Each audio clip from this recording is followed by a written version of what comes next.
Kapansin-pansing malawag pa ang daloy ng traffic sa EDSA mula sa bahagi ng Quezon City hanggang sa Guadalupe Bridge at vice versa sa kabila ng balik opisina simula kahapon mula sa panahon ng holidays. Ayon kay Zoe Lomogol Jr., hepe ng MMDA Traffic Sector 5, wala pa kasing pasok ang ilang eskwelahan gaya ng Poveda at Lasal Green Hills na karaniwang humahatak ng mga motorista sa EDSA Mandaluyong. Sa kabila nito, ilang pasaway pa ring motorista ang nauhuling lumabag sa EDSA Busway, dumadaan pa rin kahit malawag pang lansangan.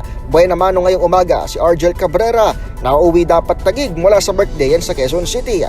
Dahilan niya sa DZRH News, hindi niya raw kabisado ang siste sa EDSA Carousel dahil taga-South siya at ito ang kanyang unang huli rito. Nahuli rin sa parehong site ang isang foreign national na katsinelas sa motorsiklo at nagtangka pang takas ng mga nangharang na MMDA enforcer.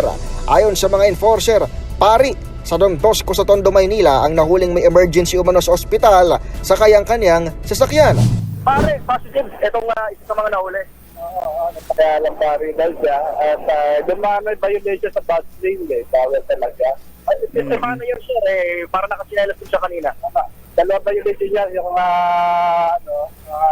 sinena, saka yung bus carousel ang violation niya.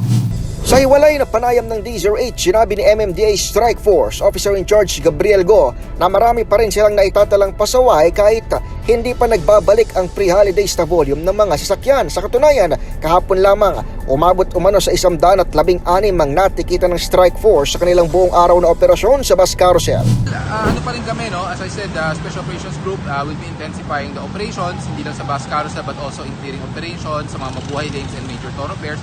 And tama po kayo, no? Marami pa rin po ang nag-violate dyan sa tinatawag natin bus carousel or bus lane, despite na some of the portions of EDSA are talagang maluwag po as of the moment. So kami po, ang ahensya po natin, it's not always just about apprehension. Gusto po namin ma-instill ang disiplina sa ating mga motorista dahil sabi nga po natin, ang pagmamaneho or being a motorist, there should be an implied or instilled self-discipline. Para sa kauna-unahan sa Pilipinas DZRH, ito si Edniel Parrosa. Tuloy-tuloy sa pagbabalita, tuloy-tuloy sa serbisyo. Sama-sama tayo, Pilipino.